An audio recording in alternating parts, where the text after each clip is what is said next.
আপনার সেই গোপন প্ল্যান আমরা বুঝতে পারছি, শহীদ যোদ্ধারা তা বুঝতে পারছে।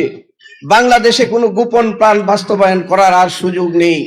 এই আন্দোলন হয়েছিল, অভ্যুত্থান হয়েছিল। আমরা যখন 5ই আগস্টের পরে ঢাকা শহরে ঘুরতাম, প্রতিটা দেয়ালে গ্রাফিতি করে আমাদের সকল আকাঙ্ক্ষা ফুটিয়ে তোলা হয়েছিল। আমার বেলি রোডের একটা গ্রাফিতি এখন মনে পড়ছে, আমরা স্বাধীনতা এনেছি, সভ্যতাও আনব।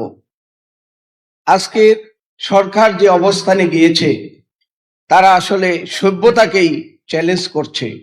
মানুষের আকাঙ্ক্ষা এবং এই দেশ গঠনকে গুরুত্ব না দিয়ে আমরা যে কথা শুনেছিলাম, আমার একার ইচ্ছায় আমি এ দেশে আসতে পারবো না, সেই ইচ্ছাটা কি আজকে সংসদে আমরা তা দেখছি।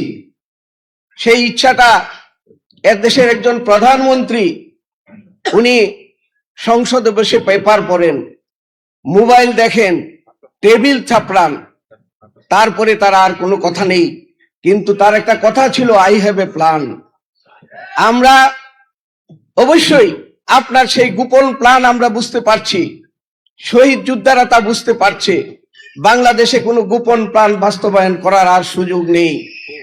আজকের এই মতবিনিময় সভায় আমরা যে ধরনের আকাঙ্ক্ষার কথা শুনেছি, আশা করি অচিরেই আমরা আর গণ অভ্যুত্থান নয়, বাংলাদেশে নতুন করে বিপ্লবের মাধ্যমে সকল আকাঙ্ক্ষা, সকল প্ল্যানকে ধূলিসাৎ করে নতুন বাংলাদেশ গঠন করব ইনশাআল্লাহ।